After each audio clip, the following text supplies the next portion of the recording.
Hey, welcome back to the SilverFox Sonya podcast, episode 1 of 17 Years a Wife, How We Met.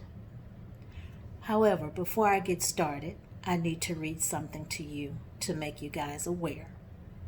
So as I start this segment of 17 Years a Wife, I want all to know that this is not a malicious attempt to tarnish, damage, disgrace, or defame my ex-husband, who is my son's father. He is well aware of me being transparent in sharing this. I have discussed with him that I will be sharing her story in the major subject of our demise. His reply to me when I told him what I was going to be doing, he said, "Okay, Sonya, I own my manure. I'll tell anyone I messed us up." So anyone that is following this podcast, he has been made aware that I will be discussing her story, 17 Years a Wife. Many of my friends know me as well as him. So, as I stated, this is not to tarnish, damage, disgrace, or defame him. So, the beginning of how we met. So it was February 1993. 7 months after I said I do from Momentary Marriage. 4 months and 3 weeks after I moved back home with my parents, in the process of a divorce from Momentary Marriage because I couldn't get it annulled. Why? Because apparently nobody knows where he is. And as I told you in Momentary Marriage, we found out that his parents knew where he was. So, y'all, this is how it starts. I was working. After that divorce, I went back to an old company that I used to work for, which was Casual Corner. I was an assistant manager at Casual Corner in Northwest Mall. So this particular day, I was on the closing shift. I needed to take lunch before the morning crew and afternoon crew went home for the day. So I go to lunch. I walk down to the food court. I decide I'm going to eat at Sbarro's. So I'm standing in the line to get something to eat, and there's nobody there. All of a sudden, someone walks out the back, and of course, it's Pedro. Pedro comes out and asks me what I want to eat, fix my food, gives me my food, and then goes back to the back. And I'm looking, I'm like, okay, is my food free? So I proceed to walk, take my tray, and slide it down the little things you slide your trays on. And as I'm walking towards the register, I see this man walking down the mall, coming behind the counter in street clothes to the register, and he opens up the register. I'm standing there, and I say, "Sir, you know it's a sin to steal," because he was just taking money out of the register.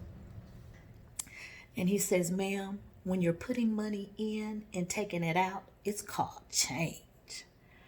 I said, "Oh, okay." So then he tells me how much my food is. And I'm like, "Oh, you gonna take my money too?"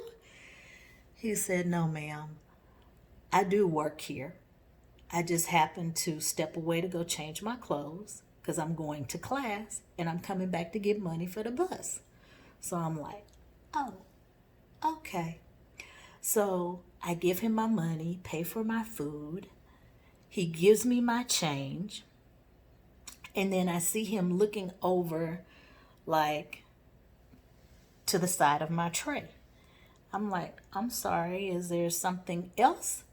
He states, "No, I was just trying to see if there was a ring on your finger." I said, "Oh, maybe I took it off when I saw you." And y'all, I don't know where that came from. It just flew out my mouth. I was ashamed. I was embarrassed. I was like, oh, Lord, forgive me.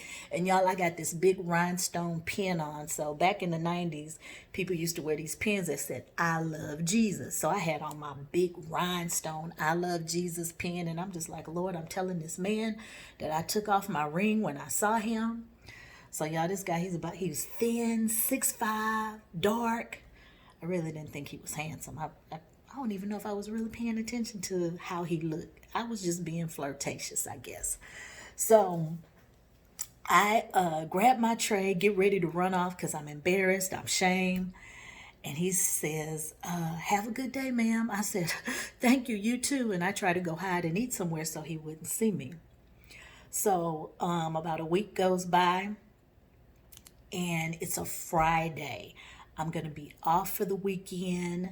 The big sisters are taking the little sisters skating at the skating rink because they had soul night on Sunday nights, and I needed something to wear to go skating because it was this fine dude at the skating rink.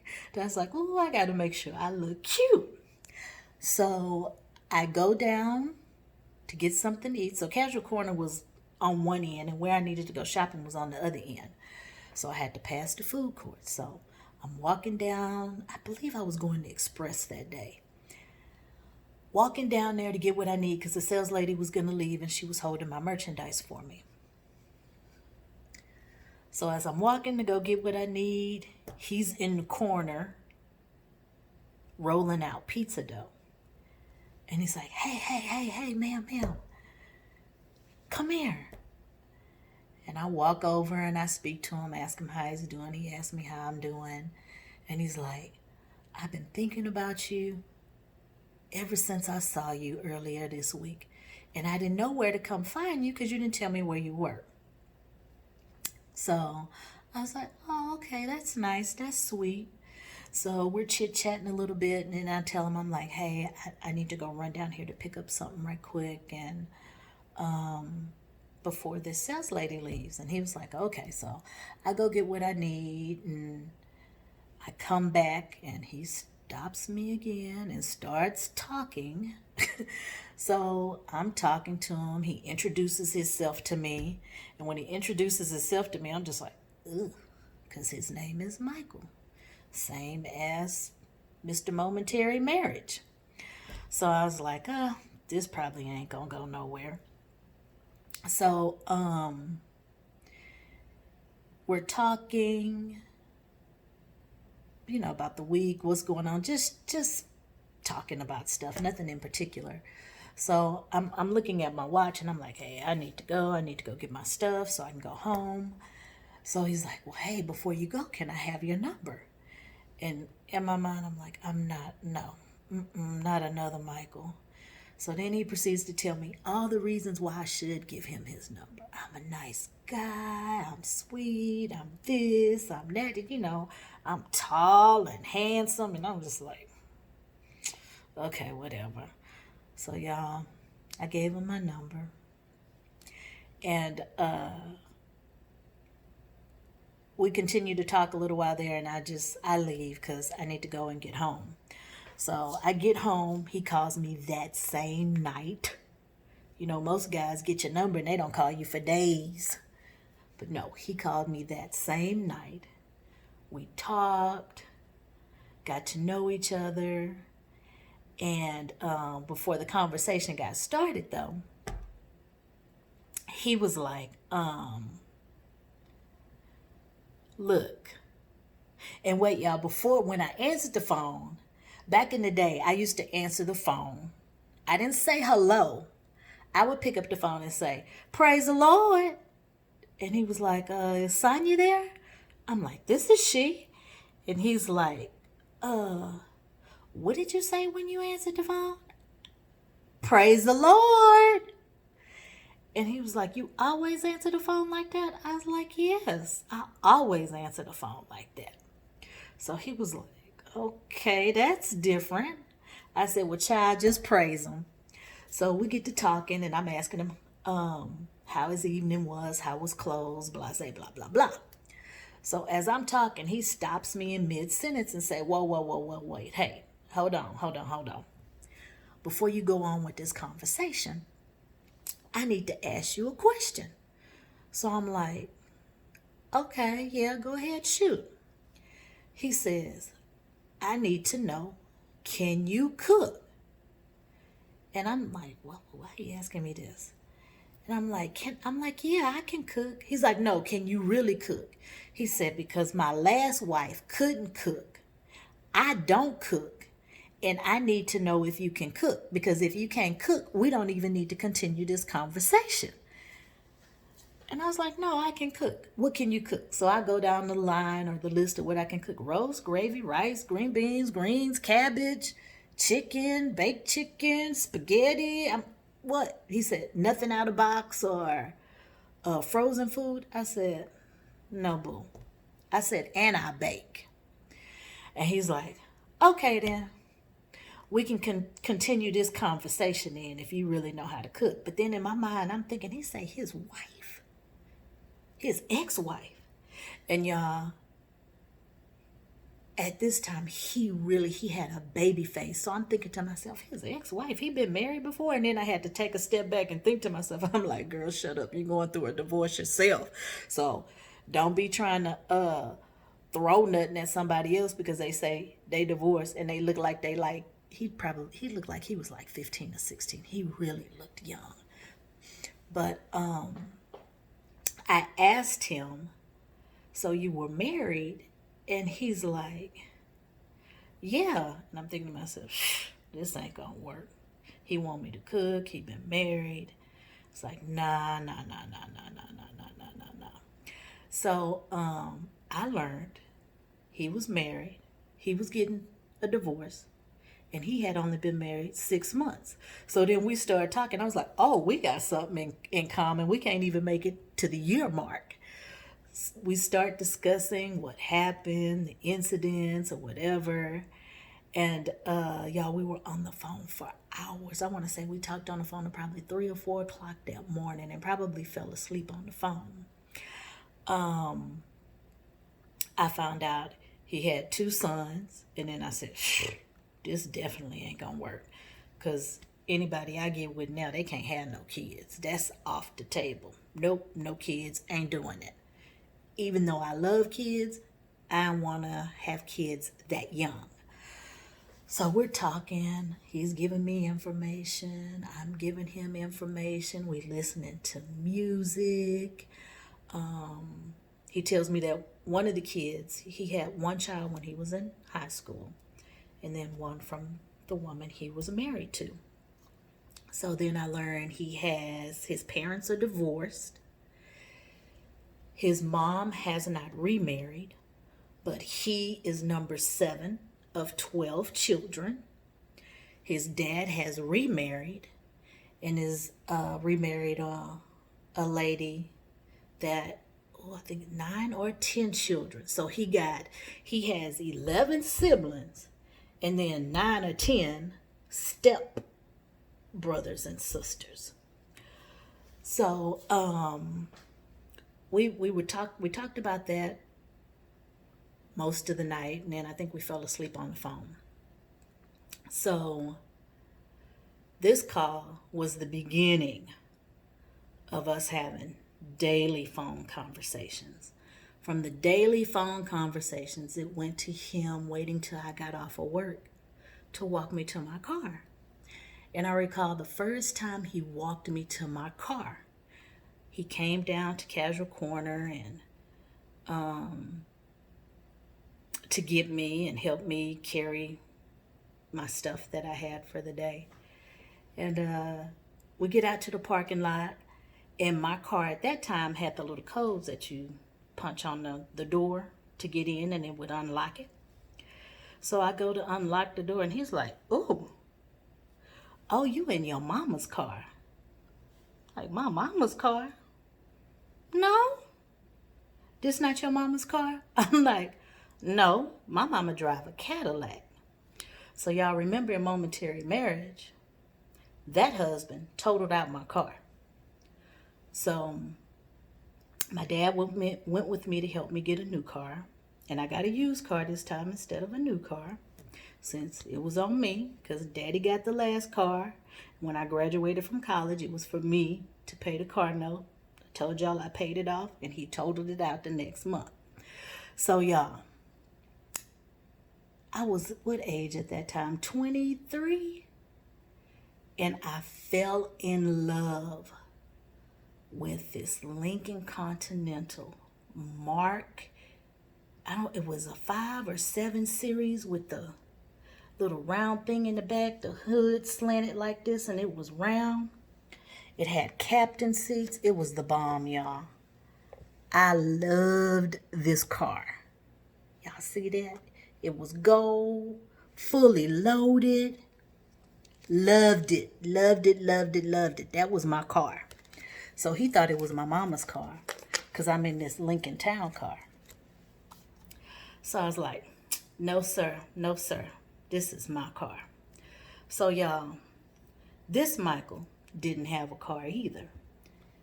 Since he was going through a divorce, he gave his car to his wife so she and the baby would have transportation. And he decided that he was going to save money to get him a new car. So he would take the bus to get to work, to school, home. Every once in a while, I'd give him a ride home because I was like, this ain't going nowhere. Whenever he stayed, when he would go to his father wasn't too far from me, so I'd drop him off at his father's house. And then I'd go on home. So we talk on the phone back and forth. And then also, like I told you, me being a big sister, I had little sisters at church. On Sundays, we tried to go skating because, all the cute guys would be at the skating rink. So there was this gentleman that I met at the skating rink that y'all, oh, Lord have mercy. Woo! When I tell you this brother was fine, he was fine. He was built, he was muscular, he had a thin waist, hip. Y'all, he was fine.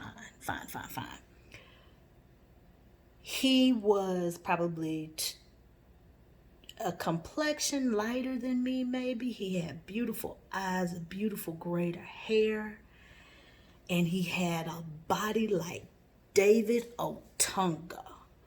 Y'all know the wrestler David Otunga? He's about like that, cute, handsome, fine built, just like that. Oh my gosh, y'all. He was the bomb.com. But so we go to skating rink so I could see him. So I had Michael as a friend, and I had this other gentleman over here as a friend. So one day, Michael was cleaning my car. I don't know how he got my car. I remember getting dropped off there, or he took my car for the day, or maybe, I know what it was. He was off that day. He took me to work. He was going to detail my car, pick me back up. So he had washed the car. He needed to come pick me up, and then he needed to finish detailing it. I was inside talking to his dad and his stepmother. I come out. He has found 2 pictures of the guy that I met from the skating rink. Y'all, he done destroyed my pictures of this young man. Now, we wasn't boyfriend and girlfriend at the time, or hadn't said we were. So I'm like, why is he destroying my stuff? Y'all, I was furious. I said, give me my keys. I went in and got my stuff out his dad's house. I came back and I was leaving. I got in my car, started the car, getting ready to back up.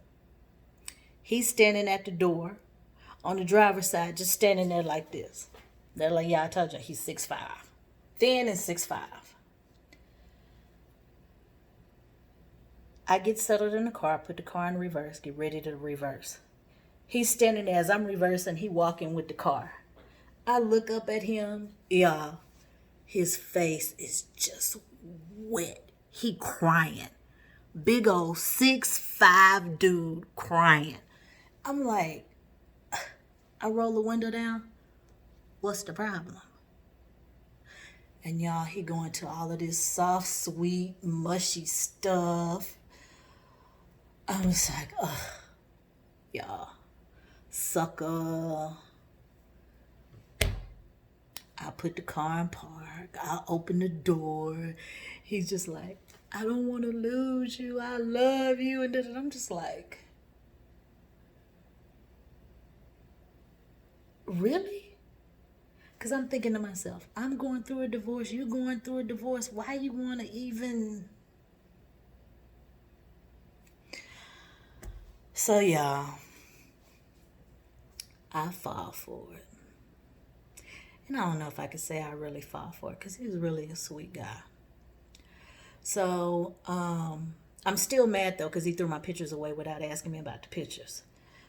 So, the thing that helped him with that in I guess me getting over it was because that guy was more of an introvert. Michael was an extrovert. He's a friendly person. He's a talker. He's a charmer. As some people would say, well, maybe a manipulator. But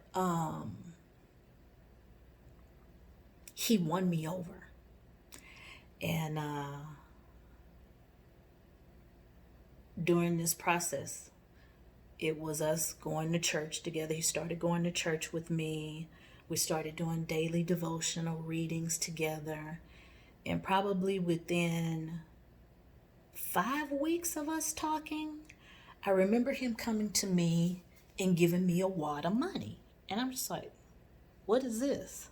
So in my mind, I'm thinking, okay, is this something illegal or what? Where is this money coming from? So he said, hey, I know you're going through a lot. You're divorced, trying to get back on your feet. My child support has already been taken out of my check. I've taken care of the bills I need to take care of. This money is for you. I have enough spending cash until my next pay period. So I want to help take care of you. So this man started giving me the remainder of his check every time he got a check. He's like, just put it in the bank. Take care of whatever you need to take care of. I was like, whoa. Sonya wasn't used to that. So I was like, okay. So I got to meet, he met my family. I got to meet some of his siblings because he was staying at his brother's house, in between his brother's and his grandmother's house for a while because his mom was in the hospital, sick off and on. So I met them. And then during this time of him meeting me, him getting back on his feet from divorcing his wife, he had left the university he was at, going to school at U of H here in Houston. He checked in with his grandmother daily. And grandma was wondering why she wasn't hearing from him every day like she used to hear from him. So he told her that he met this young lady, and I guess he fell in love with me, or told her he fell in love with me. So she was just like, who is this woman to keep you from calling grandma? And y'all, grandma is thebomb.com. So one day, grandma comes up to the mom, and I get a chance to meet her. So he brings grandma down to my store, and I was standing in the front helping a customer. The lady goes to the dressing room, they walk in, and she's like, "Ooh, she's so pretty." And I was like, "Thank you." And y'all, grandma is probably what, 4'10", 4'9", sweet as she can be, funny as she can be. And when grandma meets somebody, she always hugs them. It wasn't a handshake, or it wasn't just, "How you doing, honey? How you doing, sweetie?" She gave me the biggest hug. And we stood there and talked for a while and laughed. And my customer comes out the dressing room, so I needed to assist her and help her. She didn't get anything. And then they get ready to leave. So as they're leaving, grandma and Michael, I needed to hang some clothes up. So I'm walking in front of them to go hang these clothes back on the rack. And grandma, y'all, I'm at work in the store. There's people in the store. And she say, Michael, boy, must be jelly 'cause jam don't shake like that. Y'all, my mouth dropped open. I was embarrassed. I was like, did this lady just say that about me? And then she's like, look at those legs. Can I have some of them legs? Baby, I ain't got no legs like that. I need some legs. So y'all, I'm embarrassed. You gotta think, I was at that time 23 years old. Now it wouldn't embarrass me because it just is what it is. People talk about me all the time, so I'm used to it now at this point in my life. But I was so embarrassed. They went on about their way.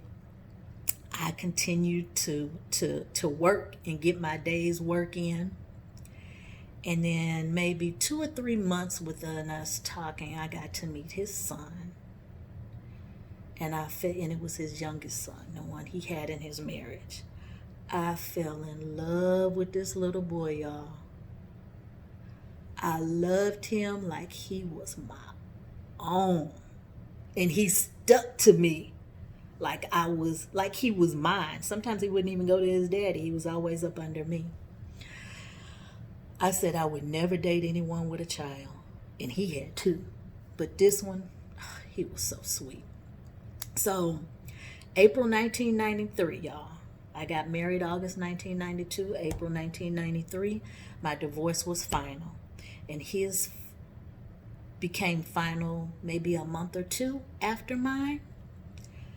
Y'all, I fell hard for this man. Fell in love with him. Butterfly love. So, we decided we were going to get married. He didn't propose. We just decided we just gonna do it. He had done it before. I had done it before. It's like no big deal. No blingy ring, nothing. We decided we wanted to be together. We set a date and started planning. So y'all, that is the beginning of 17 years of marriage. Come back next week as I discuss the details leading up to this wedding, the ceremony, and the beginning of 17 years of wife. Hope you enjoyed. I'll be back next week. Take care.